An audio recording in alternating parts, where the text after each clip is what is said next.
You're listening to the Floyd Main Street Podcast. Hello, everybody. I'm your host, Lucas Graham, back for another edition of this week's Floyd Main Street Podcast. Joining me today, Colonel Sanders, Mr. Eric. How you doing? Got a cup of apple butter. It's good for everything. Apple butter does belong on everything, contrary to belief. Mr. Chad Harris, how you doing today? I'm doing well. Good. Also joining us, Colton Marshall's back with us. Talk about a little Buffalo's playoff football. It's a heartbreaker, isn't it, Colton? It is a heartbreaker. We're just going to jump into it this week. Buffalo's, at the time of this recording last night, lost a heartbreaker in the playoffs to Gretna. Whopping score, like Colton said when he walked in, you thought it was the score of a basketball game, but it was a final score 56-55. Gretna pulled out the win. Yeah. What a shootout. It was a heartbreak of a game and at the end of the season, but 55 points scored and 56 given up. Did both teams leave their defense in the locker room? What happened, Colton? Sorry, I was just distracted by Chad destroying the set. Just blame Chad. Yeah, he knows. We're going to get you a T-shirt, man. Tell us what happened here. That's a really close game. What did it come down to? And just give us a breakdown of the whole game and how things ended up like they did. As a fan spectating, watching us, I felt like there was multiple times that it was fourth down. The chances were there. Just props to Gretna that they made the plays to convert and keep their drive going. For us, offensively, 55 points. It's a season high. You can't ask for anything better than that. I'm sorry if I don't say this correctly, but I think Sam accounted for 5 total touchdowns. It might have even been 6. It's impressive. It is really impressive. And we had around 500 total yards of offense. We've talked about this a couple times before, but it's like we were running a perfection drill. When you have the athletes that we do, like Sam, like Max, like Gabe, and others, it's hard to not score with this offense. And I guess I could say, really, I think there's only one drive we didn't score. So I'm not going to say opening drive we scored because literally every one of them. Every one of them except one we scored. And Gretna was the same thing. I think if they only had one drive, they didn't score. And game came down to late in the fourth, failed PAT by us, gave Gretna the lead, and they were able to run the clock out. And it was a tough game. There's a lot of moments that had a lot of wow plays. Towards the fourth, Coach Booth drawed up a reverse play that Cromer's like, oh, we're probably not going to run this. We'll just keep in our back pocket. And third and long, Cromer calls the reverse, and Coach Booth's like, oh, Lord. And it is the most walk-in touchdown for Gabe Hollett you'd ever see. And there's a lot of memorable plays. Sam, if you've watched him all year, he's like a get-out-of-jail-free card because he just has this ability to evade sacks. And there's just multiple times he did it. Busted one free for the go-ahead touchdown at the times. That reverse also was inspiration of James River running one on us. So props to James River for helping us in our playoff game. It's a tough loss, but it's still 8 wins and this close to going to the region championship. That's still a great season. Only year 2 for Coach Kramer. Yeah. Is that how the game went? Was it a shot for shot? Were both teams just trading haymakers? Or did we pull, say, going into halftime? Did anybody have a clear advantage going into halftime or the second half? Or how did that shape out? At halftime, it was 34-28, and I think we were leading at the time. I really can't remember because, like you said, punch for punch, it's hard to keep track. And it was just a wild game. There's multiple times this year I was thinking, wow, I've never seen this many points scored. And we did that like 3 different times this year, just offense galore. And like I said, literally basketball on turf. Let's talk about, now that the season has wrapped up, some of our seniors. Let's spotlight those seniors that I know that played their last game last night. Who are we going to be losing on the team that are seniors this year? And then after that, hit on who are some of our up-and-comers, whether it be sophomores or juniors, are going to be stepping up into that junior-senior role next season. It's tough to imagine, if you've watched Floyd County the past couple of years, watching a team where Sam Phillips wasn't our quarterback. And obviously he's been a big part of our success the past couple of years. Max Harris, he's been our wingback ever since we installed the wing tee, and every game he's always been one of our most consistent players. About our whole offensive line was seniors: Bradley Connor, Andrew Turner, Philip Morris, and Owen West. And every week they played their heart out and gave it their all. And then not to forget Gabe Hollett. I said this before, but every game he always had a big catch for us in every moment, and Sam would throw a perfect ball, and Gabe always came down with this. It's just playmakers that a lot of teams didn't have that we had that were definitely. And not to mention that trust that was there between them because they had played together for all those years. The confidence that Sam had to throw that ball up there. Yeah. Like you said, literally just throw it up there because knowing that Gabe was going to go up and get it. Those are synchronizations or relationships, however you want to call it, within the offense that are nurtured over time. And those seniors now are moving on. They're graduating.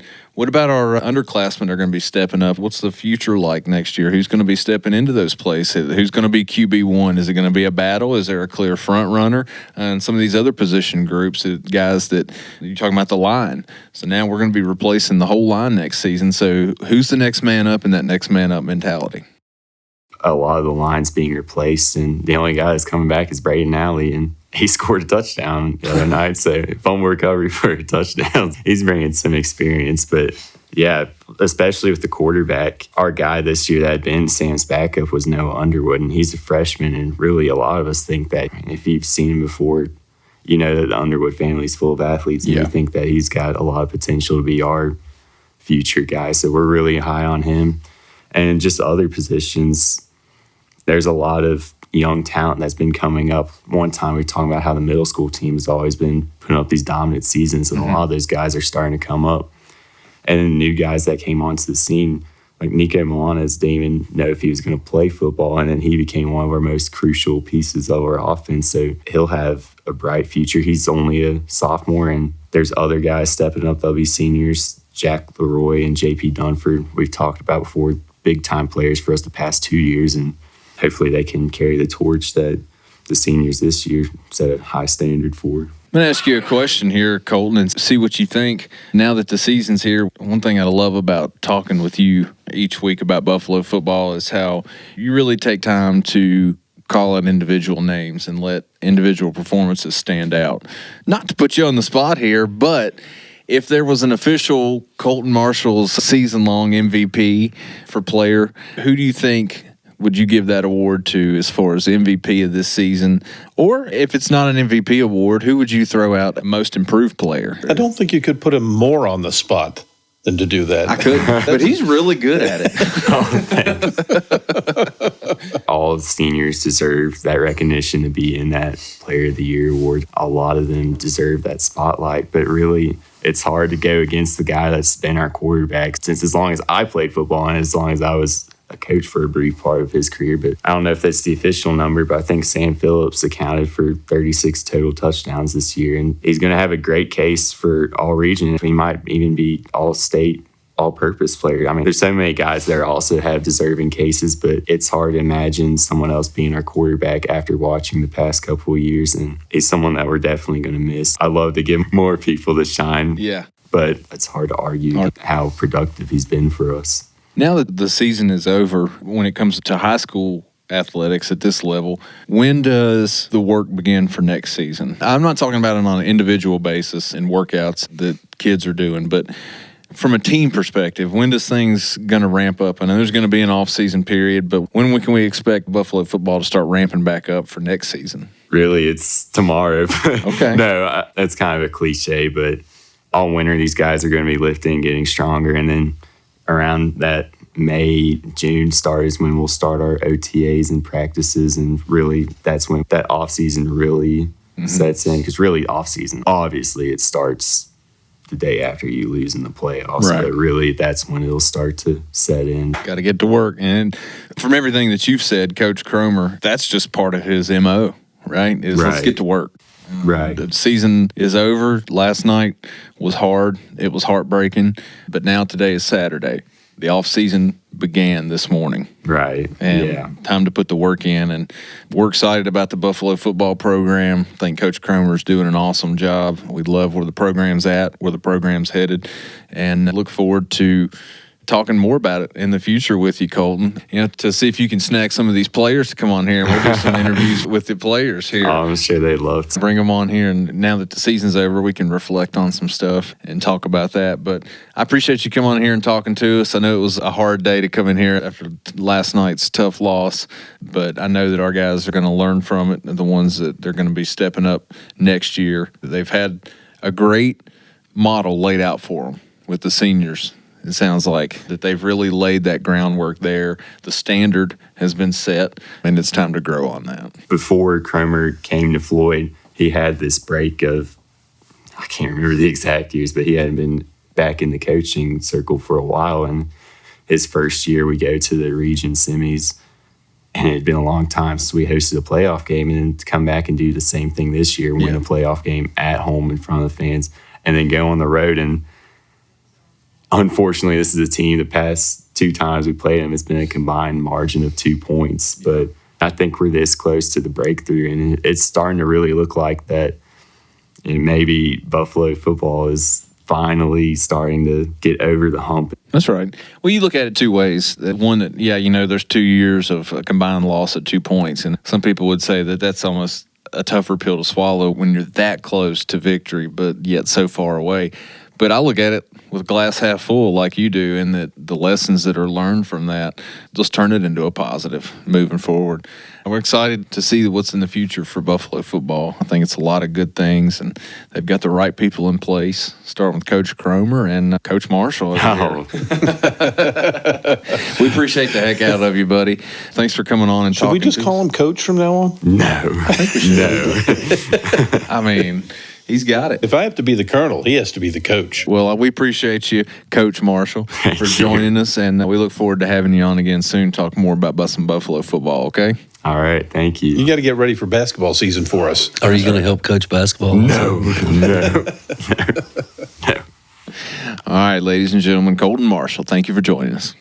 All right, so I don't know if y'all saw this or not. It was an article on the Cardinal newspaper that I saw that Appalachian Power is going to be doing some grid upgrades in the new River Valley, and it looks like Floyd County is actually one of the primary places that they're going to be doing that. The article read that Appalachian Power is going to be running a multi-year project to build 18 miles worth of transmission line in Floyd, parts in Montgomery and Pulaski County also, and then the company was seeking public input as it determines the final route of that transmission line. And the reason I want to bring this up, though, is they are going to be having an open house for people that want to talk about that at the Hotel Floyd on December 10th from 5 to 7 p.m. Again, Hotel Floyd, December 10th, 5 to 7 p.m. That's at 300 Rick Lewis Way. No formal presentations are planned. It says the utility said interested people can stop by during the sessions to learn more about the project.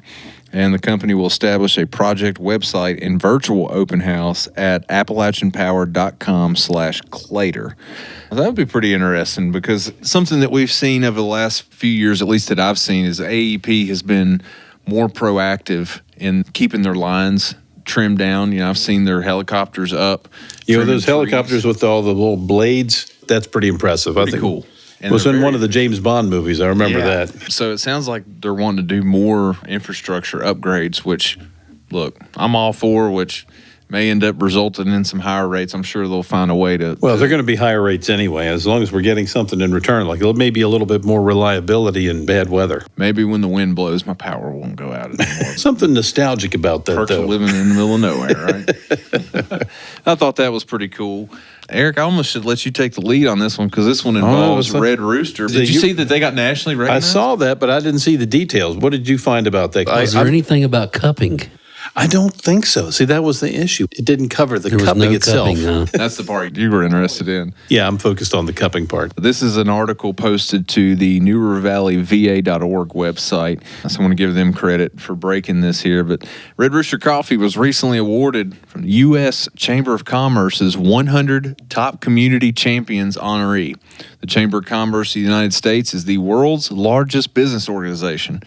Members range from small businesses and chambers and commerce across the country to the emerging and fast-growing industries that are shaping the future.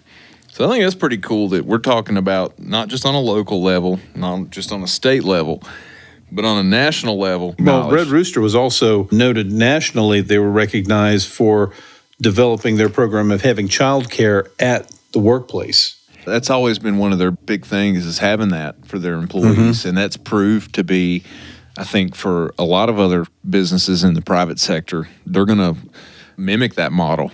How awesome is that for those people that work there? A, your kids are being looked after, but they're right there in the same building Can as you you. imagine how appealing your business would be if you had that to offer to employees? Yeah, exactly. Unbelievable. See if the sheriff's office starts off with something like that. We would be full, I can tell you that. We got a full We had, house. 13 last year? Yeah, we I was going to say, it was an amazing number of babies born last year to deputies. Yeah.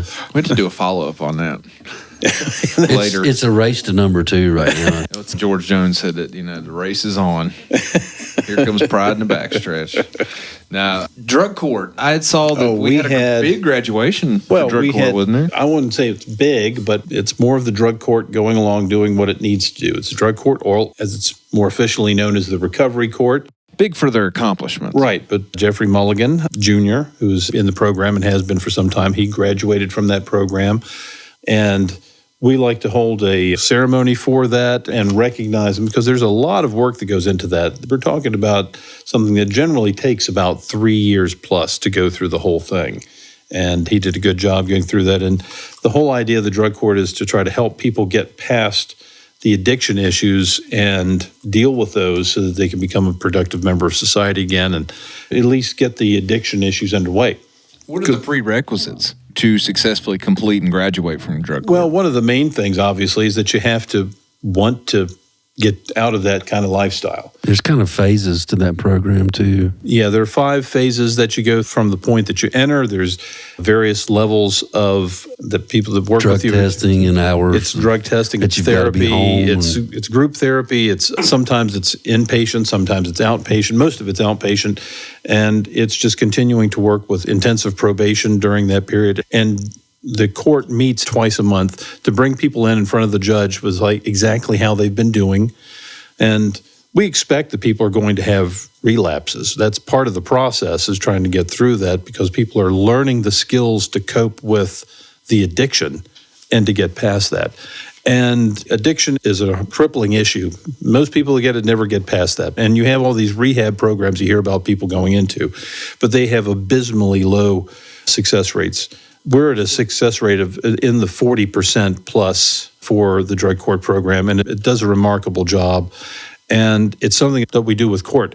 But the key with every one of these programs is that you have to want to get past that. That's the main thing, because we have plenty of people that are in the court system that have addiction issues that are driving their continual problems with the court system, but that they want to get through this and get past this. And that's what gives them the impetus to get into this program. 40%, that's pretty remarkable. It's not exact. I'm just going by the numbers that I've seen, but I've seen a lot more people get through this successfully than I have with most any other program. Do you know how many people have graduated the program in Floyd since it's been started? We have had a steady stream of graduates from the point that this started.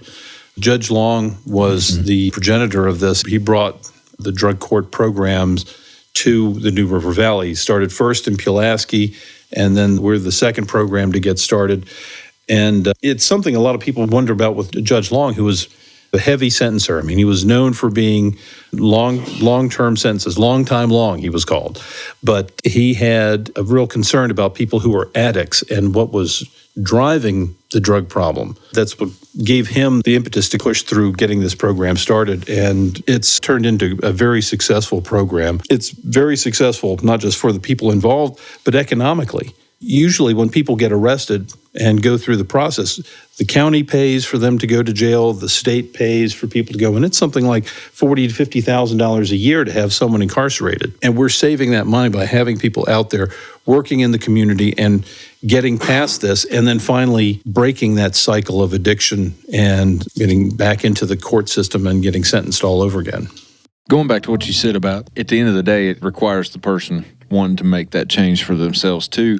But how is the program designed for the people who maybe that's not their goal, is to get better, that maybe they're just trying to ride the system out and play it for a while? But how are things like that in place so that these people aren't in a program like that on an infinite loop? I don't know if I could say exactly, but most of the people that seem to go into this tend to go in with the idea that we'll just play the system and we're just doing this to kind of keep from going to jail.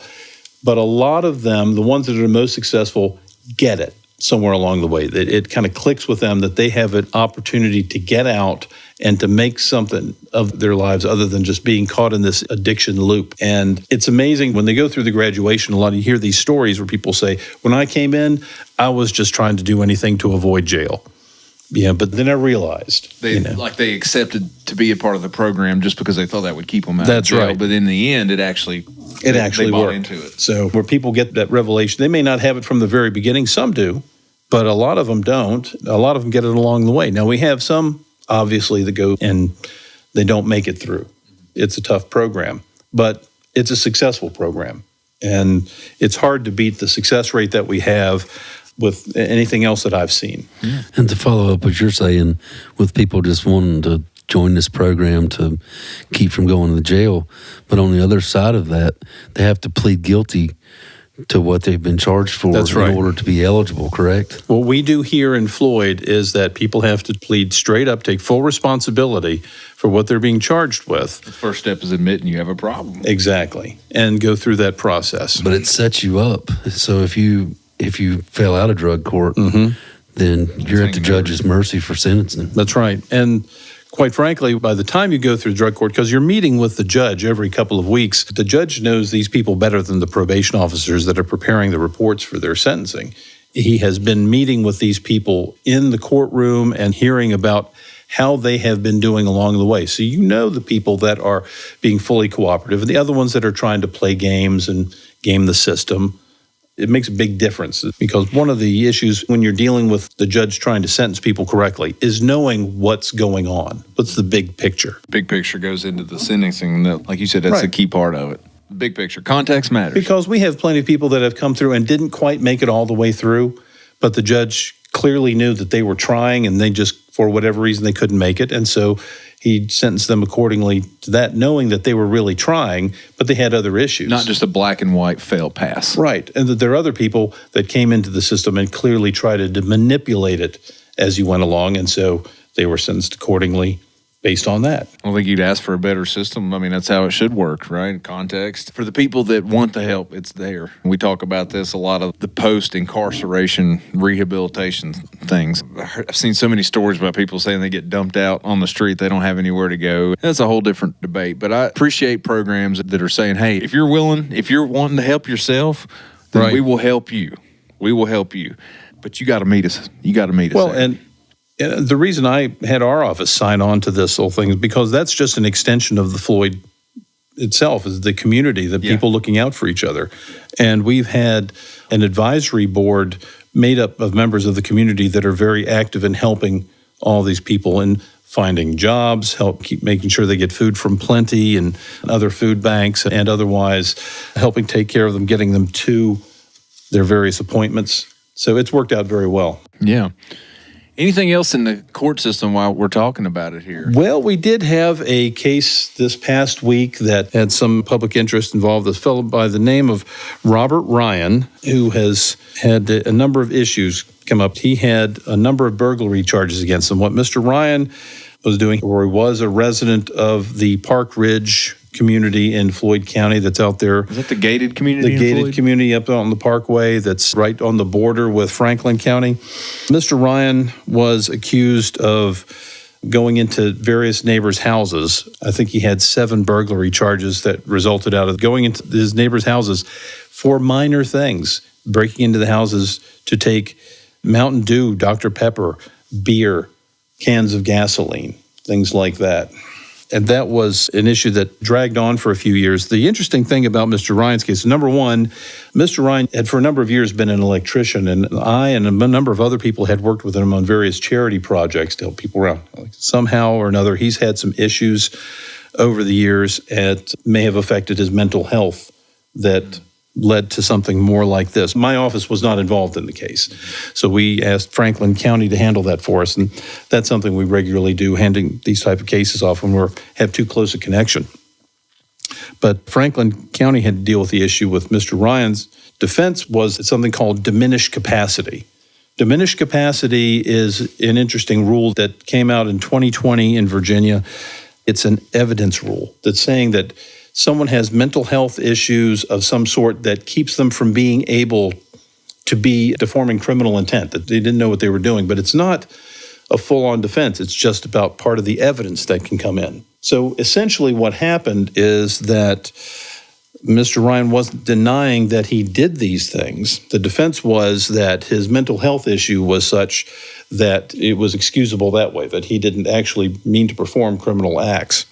How tangibly benchmark that? I mean, a diminished capacity. Like I'm not being facetious, but like a genuine question though. How do you quantify that? Well, it's from difficult. a legal sense. It's very difficult, and it's fairly new in Virginia law. So you have psychiatrists and other mental health professionals had to do various tests and so forth on him, and they reviewed the facts of the case as well as interviewing him.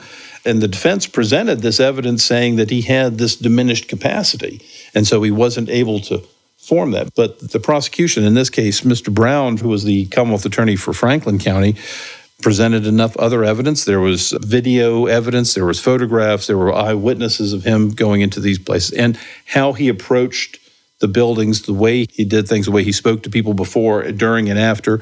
All of that came into play, and the judge essentially rejected the diminished capacity defense, that he was able to form the intent to act criminally.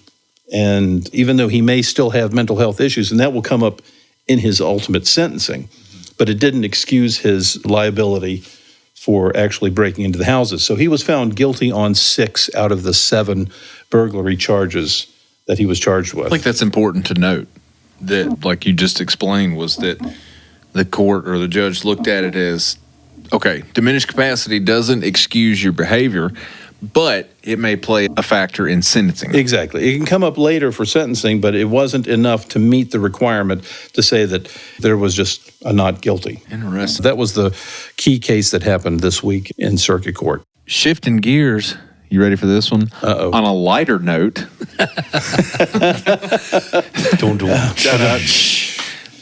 I'm not even going to say it. I can't say. I'm too Floyd to say that word without it. Aurora Borealis. The Northern Lights. There you go. The Northern Lights. But they were visible in Floyd. Well, apparently I didn't see them. According to Facebook. According to Facebook, people were seeing the Northern Lights in Floyd.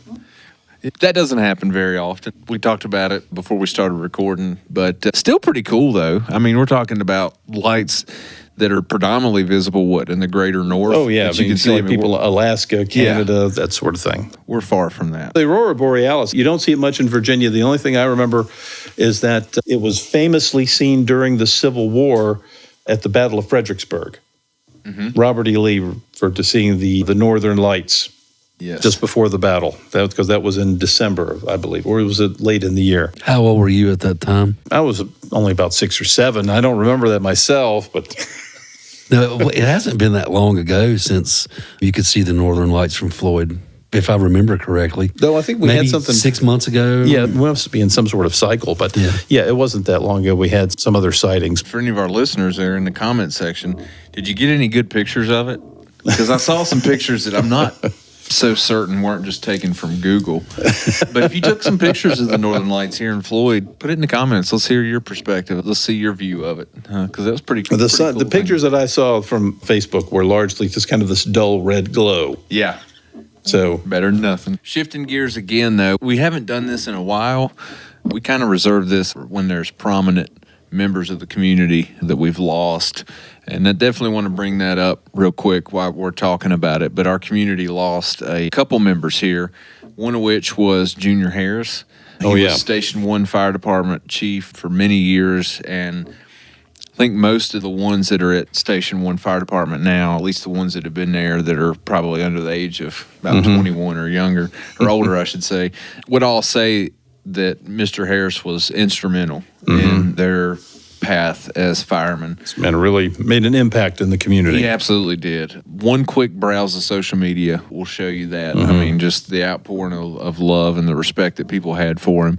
His arrangements are coming up on Tuesday, and I know the fire departments, it's bittersweet for them.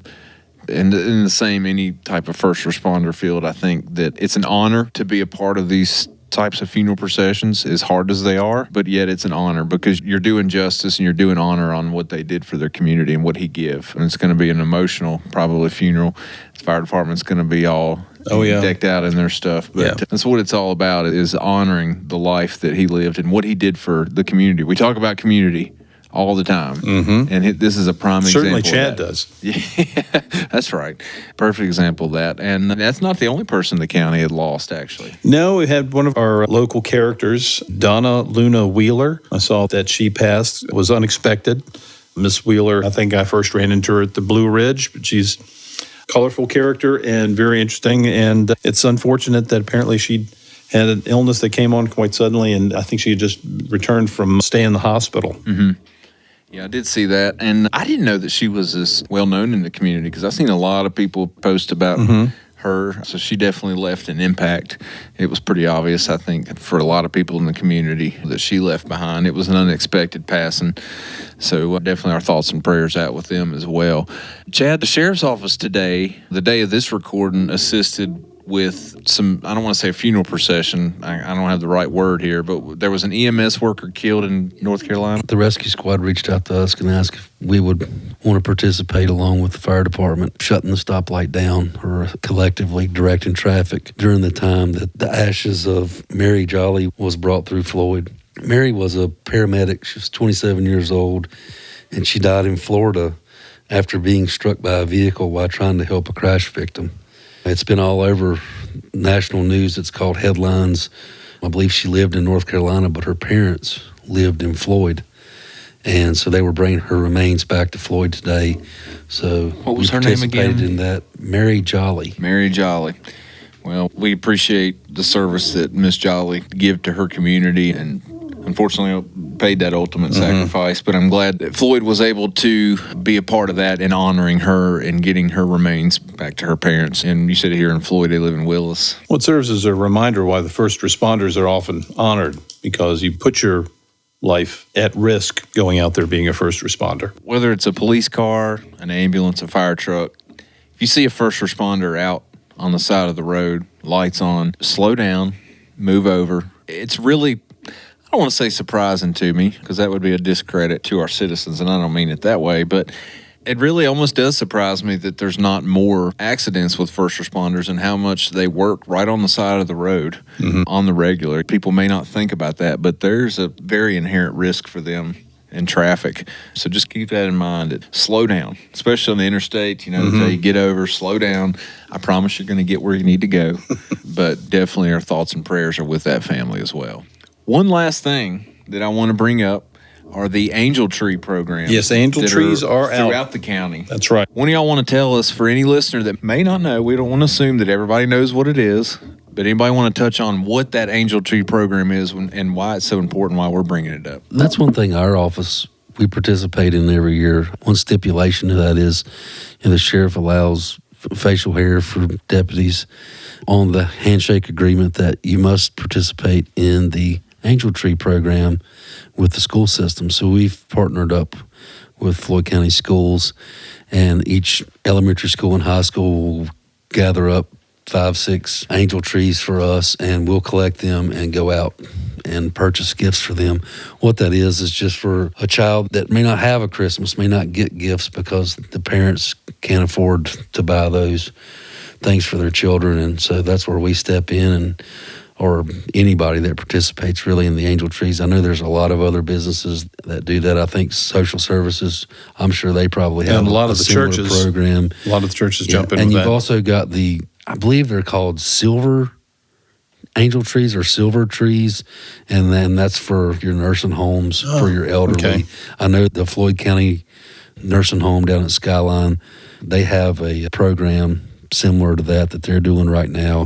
They've pushed that out through social media, so it's a really good thing. A lot of churches do it also. It's just a really good thing to help your neighbor. Of course, we do Shop with a Cop also. That's another program that the Sheriff Brian Craig has put into place, and that's a really good thing too, where we bus the kids and their parents to Walmart and pair them up with a police officer, and they go and pick out the toys and things that they need, clothes, whatever, and we have some money set aside that's donated that pays for that as well. One thing we're not going to touch on that we normally would is there was a Board of Supervisors meeting last Tuesday. And I just wanted to put that out there that we will be going over that. In great detail. Exactly.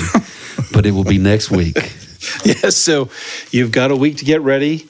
Get your pillow and your blanket for nap time. No, I think it's going to be very informative. So we were able to con one of the board members to come in and kind of have a roundtable discussion with us. I was able to ask them some important questions and get answers there. And I think it's pretty informative. You know, since we've been doing the podcast as it pertains to county information and county news and board meeting, the feedback that we've gotten from people in the community, whether it's people that knew about things, didn't know about things, that were finding things out, getting more involved with county. But a lot of the feedback that we would get from people was the same things, the same comments. Those got brought up in that interview. And I'm excited for our listeners to hear that because we hit it head on. No sugarcoating. We hit it head on. We asked the tough questions. Did feel like Eric held back just a little bit, though. It is the season to be forgiving and loving. Eric would never poke the bear, would he? Not me. I'm a peace-loving man. Yeah. You must be a polar bear because of the white. Oh, yeah. The white hair and everything. No, but as Chad said, look forward to that one. I just want to hype that up. I'll transition real quick. We don't have a lot of events. You know, it's funny how this stuff works. Some weeks it's all news and no events. Last episode, if you want events, we went through them in great detail and had very little news, but we had lots of events. Yeah. This time it's all news, very little events. Well, but it's not all news. I do want to talk about real quick so it doesn't get forgotten. We mentioned it last week, but they had reached out to us on Facebook, so I want to make sure we get it mentioned and all the way through the event. But Indian Valley Elementary School is doing a holiday hoopla. It's coming up 2 weeks from the weekend of this recording. It's going to be on Saturday, December 6th from 10 a.m. to 2 p.m. at Indian Valley Elementary. And just a reminder, they're going to have inflatables, games, vendor tables, yard sale tables, crafts, face painting, food, and more. Plus, remember this part. Free pictures with Santa. Oh, yes. This is that part where Chad gets excited. Yeah, a little twinkle in his eye. And the face painting. He likes the face painting, too. Yeah, he does. I don't know. My beard gets white. I about look like Santa. Well, there we go. There we go. Be two of us then. There might be a Santa on the Floyd Main Street podcast float this year. So you think I should just kind of let it grow a little bit between now and then? Yeah, there you go. But anyway, yeah, that's coming up on the 6th. That's a big deal. Sounds like it's a big fundraiser for Indian Valley Elementary School. So if you're out that way, definitely come check that out. Family friendly. Lots of stuff for the kids, too. We got Winterfest. What's that? Oh, yeah. Winterfest up at the Center for the Arts, the big barn about Route 8 out of town. And it's like you're heading towards Patrick. You get right up there past the dealership. Yeah. Winterfest, all kinds of fun stuff. It's got like things going on for the kids. It's got things going on for adults. Lots of arts and crafts. Arts and crafts. They're doing a silent auction, too. They're saying that they're going to have over 40 vendors. And it's 2 days, isn't it? Yeah, 6th and 7th of December. So that would be Saturday, December 6th, and Sunday, December 7th. They're going to have food trucks. It looks like it was sponsored by Citizens, Renewal by Anderson, Virginia's for Lovers. They are located at 220 Parkway Lane South. So as Eric said, like you head towards Patrick County near I wanted to call it Terman Yates. It will always be Terman Yates dealership to me. What is it called? Not anymore now. It's kind of like Easy Stop. Like our last episode, we talked about, that church has been behind Easy Stop. And there's probably a lot of people that don't even know what we're referring to. But Circle K will always be Easy Stop to me, Easy too. Stop, yeah. Mind you, there's also live nativity coming up for Willis Full Gospel Church. Check out their Facebook page for information on that. We talked about it last week. Chad's playing the goat, so be sure to honk your horn when you see him. So Chad's the goat, huh? That's right. Remember the kids these days, GOAT stands for greatest of all time. No, I mean with the beard and the horns and all that, yeah. Like goat. Yeah, like ma. It's sheep. I know what he's wanting to say, but there could be kids listening. So. Could be. Don't forget the Christmas parade, too. When people be hearing this will be the Tuesday before Thanksgiving, and on Sunday is the big parade. 3 p.m., is that right? 3 p.m. 3 p.m. Yep. Get you a spot set up in town. Might catch some candy from us. Yeah. I don't know what the Floyd Main Street podcast will be in the parade. Yeah. We said events were short this week. Events were short. But There was one on the true crime for this week that Chad's excited about. Chad is excited about. This is one that he's already mentioned. This is about the case of the theft of a pickup truck. Do you remember this one, Chad?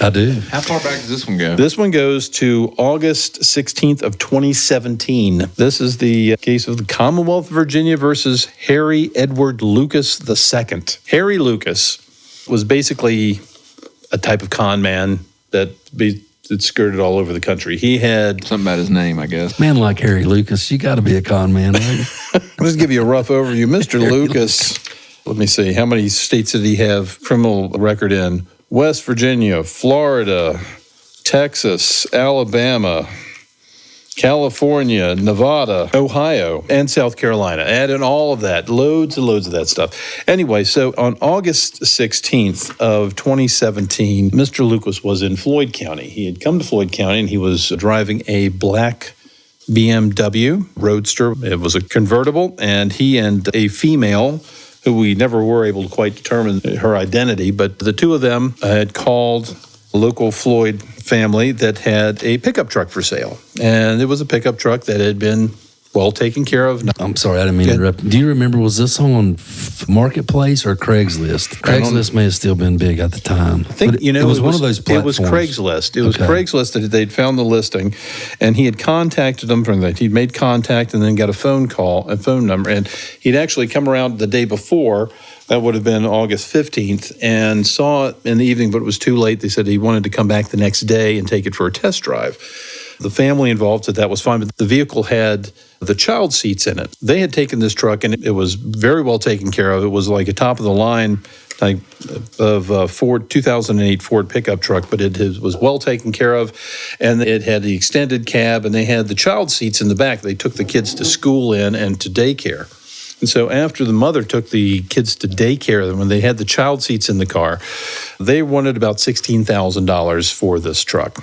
And Mr. Lucas and his accomplice drove up in their nice shiny black BMW with Nevada plates and said he wanted to take it for a drive, and he was just going to go down the road a little bit and then turn around and come right back. And they swapped keys. So Mr. Lucas hops in the car and he takes off. And after about an hour, he's beginning to get a little worried because the owner doesn't have any sign of Mr. Lucas coming back, but he gets a call. So he's beginning to get worried, but he gets a call from Mr. Lucas, and he said, "Don't worry, I like the truck so much, I've driven over to a bank in Christiansburg, and I'm getting the money out. So would you like that in cash or in a cashier's check?" And the owner said, "Either one would be fine." I said, "Okay, but I'm from out of town, so it'll take me a little bit before I get the actual cash. So hold on for a little bit." So the owner thinking, okay, well, I've got a sale going on here. So he's fine. At this point, he had claimed to the owner of the vehicle that he was from West Virginia, but the tags on the car were from Nevada, but nobody really asked about that at the time. Anyway, after several more hours passed and there's no sign of the vehicle, now the folks have a problem because they have to pick up their kids from school and the child seats are in the car. So they're starting to call the sheriff's office. Well, actually, he starts calling Mr. Lucas because he had his cell number. And strangely enough, Mr. Lucas isn't answering at that point. And so the sheriff's office gets called. That's when Matt Shive from the sheriff's office was the first to respond to that. And he goes out to find this little black BMW with the Nevada plates, and he hears the story from the owners. And so he runs the plates on the car. So the plates don't match the vehicle, strangely enough. Very good. So he runs the VIN number, and the VIN number comes back as the vehicle stolen from Nevada. So at that point, Deputy Shive calls Rusty Stanley, one of the investigators, to come out. And this is where Rusty did a remarkable piece of work there. So he's working on this vehicle. He gets in and he's dusting for fingerprints, and he's able to tell from the lack of fingerprints and some patterns and so forth that these people had carefully, Mr. Lucas in particular, had carefully wiped down the vehicle to get rid of any kind of fingerprints. So there are no fingerprints on the steering wheel, on most of the dashboard, but he was able to find a few prints, and he was able to find one on the rearview mirror of the vehicle and on the sunroof. He was able to lift the prints from that. And most importantly, he found there was virtually nothing in the car. There was no owner's manual. There was nothing. It was cleaned, but there was a cup from Holiday Inn, and there was a crumpled up receipt from McDonald's. And the McDonald's store number was a McDonald's in Pulaski. And he was able to go back, and it had a date and a time. And Rusty was able to, with the assistance of the state police, go to that store and see a video showing the people purchasing to match that receipt. And he was able to match that with the reports from Nevada. They had people that were suspected of stealing the vehicle from Nevada. He was able to get their pictures and match that with what we got from the McDonald's. That, and then we also got a positive hit on the prints that Rusty was able to get, and that gave us the name of Mr. Harry Lucas. And so we went ahead and got charges on Mr. Lucas. We weren't able to identify the female. And that's where it's at for several months. So 3 months later, we get a call from Texas. And this was, if people remember, it's late September of 2017, Hurricane Harvey hit Houston, Texas. And it was that hurricane that sat over top of the city and just dumped rain on. There was all kinds of flooding, and there was evacuations of the city. Well, Mr. Lucas was caught by the police using this truck to loot people's houses after they had been evacuated and abandoning. So he was going and breaking into people's houses after they left, stealing a bunch of stuff, throwing it into the back of the truck. And fortunately, the Houston police caught him in the act of that, as well as finding some drugs, surprise, surprise, in the car as well. And so we got the hit and noticed that they found the truck and they found Mr. Lucas. And you jumped on that extradition, didn't you? We did. We did indeed. So Texas said we could have him as soon as they were done with him. So about 8 months later, they were finally done with him. Apparently, they were processing a lot of people. So he got about somewhere between 6 and 8 months to pull for that. But Rusty had to go down and pick up the truck. Do you remember anything about that? As I recall, he had to go down, and it says he went down and they were doing the extradition, but he also had to bring the truck back. I can't remember. The truck had to be towed back because it was in such rough shape. Oh, wow. You know, the only thing that would have made that better is if you had said that if it wasn't the McDonald's receipt, but maybe the cup was like they had been at Red Rooster. One of the cuppings, maybe. They'd been doing some public cupping. This might have predated cupping a little bit. I think so, yeah, probably. But I just felt like it was a good opportunity to throw that in there. That's some pretty good detective work by Rusty. Yeah. Finding those prints, getting in odd places. What come of it? So did the prints come back? The prints came back to Mr. Lucas, yeah. And so that positively tied him to the car. And of course, when we got him back, he was in the photographs that were able to positively identify him. Because that was going to be my question, is how did we identify him to get warrants? Do you remember? It was the pictures that we got out of Nevada, that he was suspected in stealing the car from there, as well as what we got from that video from the McDonald's. Gotcha. So those two of those together, and then we also got the confirmation came with the fingerprints. Started in Nevada, ended in Floyd. Ended in Floyd because, yes, well, what happened was Mr. Lucas, I mean, he's a con man. Like I said, he had a ridiculous number of felonies and misdemeanor convictions across all kinds of states. So he wouldn't plead to anything. We had to take the thing to trial. But all during the time while we're preparing this, he kept trying to come up with offers like, well, he'll do this. Well, he'll do 6 months or he'll do a year. And he kept coming up with that. He had anxiety issues. He had health issues. He had lung problems. Whatever. He was always coming up with something or other that he wasn't able to back Trying up. to put that ball in his court. Exactly. So in the end, we just told him that we just go ahead and try the thing. And so we had a full-on trial on March 18th, 2019. So we had the trial. Went on for about 2.5, 3 hours. And had everybody come in and testify exactly what they saw, tying him in. We had the people from the lab come in with the fingerprints and so forth and tied it all. And that didn't leave anywhere for Mr. Lucas to go. And this was all right in front of Judge Long. And just, you could see that it did not impress the judge in the slightest, in any way. How'd that go? Not too good. We just talked. You said it just earlier in the episode about what was the nickname? Long time long. Long time long. So Mr. Lucas, again, trying to come up with all kinds of different reasons and so forth. When we finally came to his time to be sentenced, which I think was a couple months after that, his guidelines, see, we go by the sentencing guidelines. We've talked about that before, and the sentencing guidelines give you a range. Mr. Lucas's guidelines, actually, they topped out at 3.5 years, which a low end of about a year. That didn't sit well with Judge Long. I remember that in particular this long conversation that Judge Long had with Mr. Lucas about having stolen not only the property, the truck itself, but all the things that were in it, all the DVD players for the children, the child seats, all of which were gone, and the truck was trashed. It eventually had to be totaled, or the insurance company took it in any manner. But and the fact that Mr. Lucas was wanted he had outstanding warrants in at least 3 other states, none of which wanted to actually have him back. They were happy with having him gone. So, though Mr. Lucas was trying to pull the same thing here, he said, no problem, I'll just leave and I won't come back. And Judge Long's response was, no, you're going to stay for a while.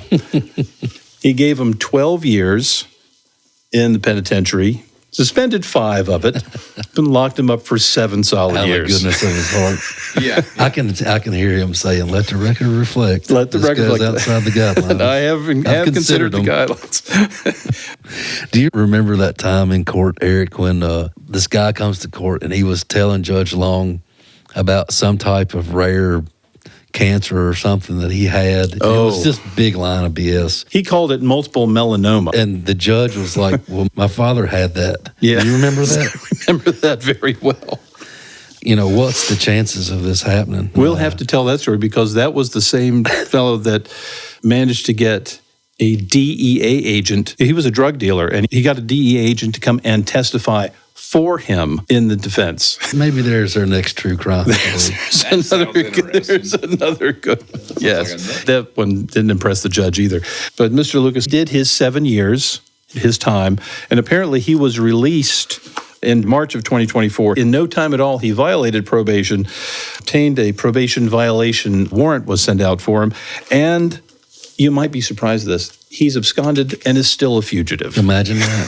So it reminds me of that Andy Griffith episode where the town over follows that crook that had stole everybody's wristwatches and stuff and was like, don't ever come back to this town. That's what he reminds me of. I feel like you could create a life lesson out of every episode of Andy Griffith. Andy Griffith and Seinfeld. Yeah. That's right. It's got you covered. For 2 different reasons. Well, hey, that sounds like we got our true crime lined up for next time. So again, just a reminder, if you're listening to this episode right now, the board meeting that did happen is going to be discussed on the next episode. That's going to take place of what would be our normally Thanksgiving week episode. We've got an extended interview with a board member here to break down some of that, to talk about that. So if that's up your alley, which a lot of you are interested in what's going on within local county government, that's going to be a must listen. Don't miss out on that one. So be sure to check that one out next week. And until then, I think that takes care of it. Well, I hope everybody has a happy Thanksgiving. Yeah. And I hope everybody remembers, to like and subscribe, because everybody that likes and subscribes, it does benefits. It helps us out. It does. It keeps spreading. Comments and everything. And eat lots and lots of turkey. Yeah. Oh, and I want to take a moment and have a listener shout out to Joy Heekin. Okay. Miss Heekin contacted my office to say how much she looks forward to every Tuesday evening when the podcast drops. So, thanks, Ms. Heekin. Yeah, thank you. That's good stuff. Real quick, we want to shout out our sponsor, Safe Surfing Foundation. Oh, those people. Those guys.